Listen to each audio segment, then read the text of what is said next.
The observation deck of the Galactic Training Academy fell silent as 37 cadets pressed against the reinforced viewing glass. Below them, in the biodome designated for xeno-wildlife studies, something unprecedented was about to happen. Talia Rhodess stood alone in the clearing, her standard-issue academy uniform dusty from the morning's drills. Her dark hair was pulled back in a practical bun, and her brown eyes tracked the movement in the dense purple foliage ahead. She wasn't supposed to be here. None of them were. But when the distress call had come through about an escaped specimen, Talia had been the first through the airlock. "She's insane," hissed a Thoraxian cadet whose scales rippled with anxiety. "That's a Moriku cub. Do you understand what that means?" The other cadets did understand.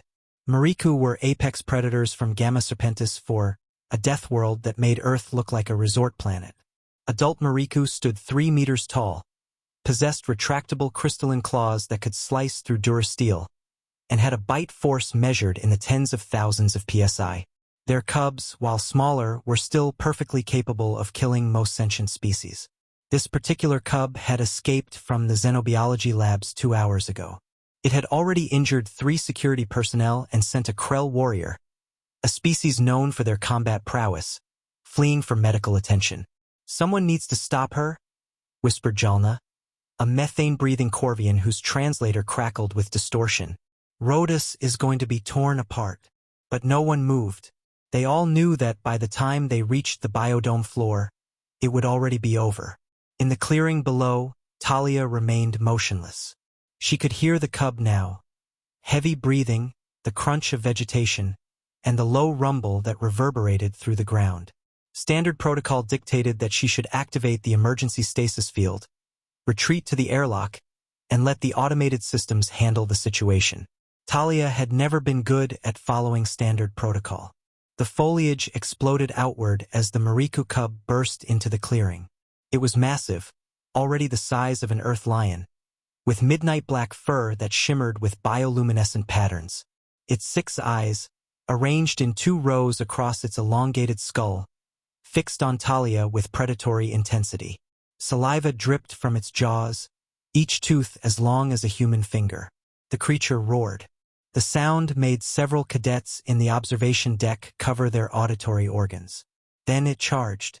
In the viewing deck, Cadet Velter closed his eyes. He didn't want to watch a fellow cadet die. But death didn't come. Instead, Talia Rhodess dropped into a crouch, spread her arms wide, and yelled at the top of her lungs, "Come here, baby MO." What happened next would be studied, debated, and analyzed for decades to come. The charging cub, which should have barreled into Talia with the force of a small vehicle, suddenly skidded to a halt. The 6 eyes widened. Its ears, crystalline structures that typically lay flat against its skull during attacks, perked forward. The Deathworld predator, the nightmare of a dozen systems, made a sound that could only be described as a chirp. Then it bounded forward and crashed into Talia with enough force to knock her backward onto the ground. No. Velter couldn't watch, but he couldn't look away. But Talia wasn't being mauled. She was laughing. The Moriku cub, all 600 pounds of apex predator, was on top of her, its massive head pressed against her chest, making a sound that resembled a purr mixed with distant thunder. Its tail, tipped with a venomous stinger that could paralyze an adult Thoraxian, wagged like an earth dog's. "Good boy." Talia's voice carried through the biodome's audio feed. "Yes, you're such a good boy. Were you scared?" I know. Those mean security people didn't understand, did they?" She wrapped her arms around the cub's neck. The creature responded by licking her face with a tongue that was technically capable of stripping flesh from bone. Instead, it was gentle, almost reverent. "This is impossible," breathed Instructor Cathris, the Xylonian combat specialist who had just arrived at the observation deck. "Moriku are solitary hunters. They don't form bonds. They don't do that." But they were doing exactly that. Talia had somehow coaxed the cub onto its back and was rubbing its belly, the most vulnerable part of a Moriku's anatomy, which they never exposed even to their own kind. The creature's legs kicked in apparent joy, its bioluminescent patterns pulsing in what xenobiologists would later confirm was the Moriku equivalent of contentment. "Someone explain this," Cathris demanded. A small, nervous voice spoke up. It was Cadet Pixel, a researcher track student. I might know, instructor. I've been studying Rhodess. She's from Earth, which is classified as a Class 7 death world. Humans there evolved alongside numerous apex predators. But they did something unusual.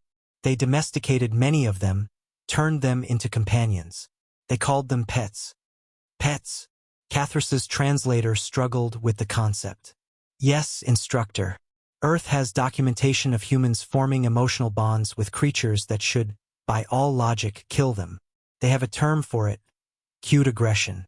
When humans see something they find appealing, particularly juvenile creatures, their response is often to cuddle it. That cub killed 3 security personnel because they approached it with weapons and treated it as a threat, Pixel continued, gaining confidence. Rhodess approached it differently. She saw a scared baby, not a monster, and somehow the Moriku responded to that.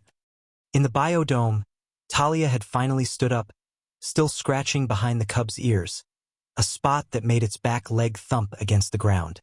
"Come on, baby MO," she said softly.